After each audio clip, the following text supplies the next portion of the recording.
Алматы облысы, Панфилов ауданы, Дінмұхамед Ахметұлы Қонаев атындағы орта мектебінің 5 А сынып оқушысы Жаңабай Зере.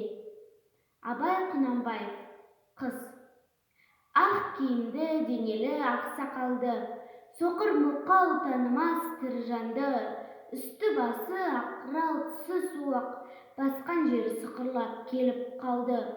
Дем алысы үскірік аяз бен қар, кәрі құдан қыс келіп әлек салды.